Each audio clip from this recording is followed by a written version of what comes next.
আসসালামু আলাইকুম ওয়া রাহমাতুল্লাহি ওয়া বারাকাতুহু। আলহামদুলিল্লাহি ওয়াহদাহু ওয়াসসালাতু ওয়াসসালামু আলা মান লা নাবিয়্যা বা'দা। সম্মানিত দর্শক শ্রোতা, আলোচনা বিষয় হচ্ছে হজের আদব সমূহ। এক, হজ ও উমরাকারীকে সফরের পূর্বেই হজ ও উমরা সম্পর্কে বিশেষ জ্ঞান অর্জন করে নেওয়া দরকার, তা সে পরে হোক অথবা জিজ্ঞাসাবাদ করে হোক। দুই, এমন সৎ সাথীর সাথে যেতে আগ্রহী হওয়া যে ভালো কাজে তার সহযোগিতা করবে, আর সে যদি কোনো আলেম বা তালেবে আলেম হয় তাহলে তো অতি উত্তম।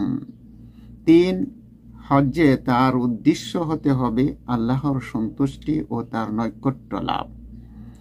চার, অনর্থক বাক্য লাভ থেকে জিহ্বাকে সতর্ক রাখা।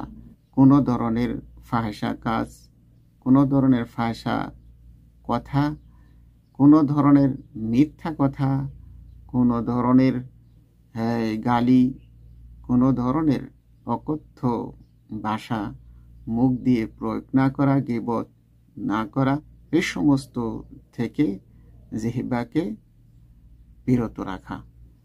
পাঁচ, দোয়া ও জিকির বেশি বেশি করা। ছয়, লোকজনকে কষ্ট দেওয়া থেকে বিরত থাকা।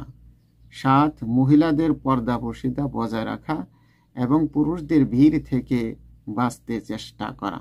আট, হাজিদের এই ধারণা পোষণ করা যে তারা একটি মহান ইবাদত সম্পাদনের জন্য বের হয়েছে, এই নয় যে তারা কোনো সাধারণ ভ্রমণে বের হয়েছে।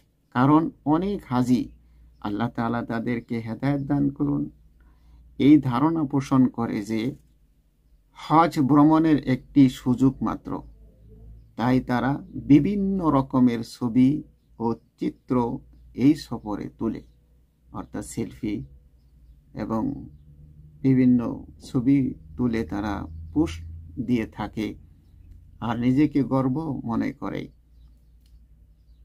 এই সমস্ত থেকে বিরত থাকতে হবে। আল্লাহ তাআলা আমাদের সকলকে সঠিকভাবে, সঠিক পন্থায়, সুন্নাহ মোতাবেক হজ পালন করার তৌফিক দান করেন। আল্লাহুম্মা সাল্লি ওয়া সাল্লিম আলা নাবিয়্যিনা মুহাম্মদ।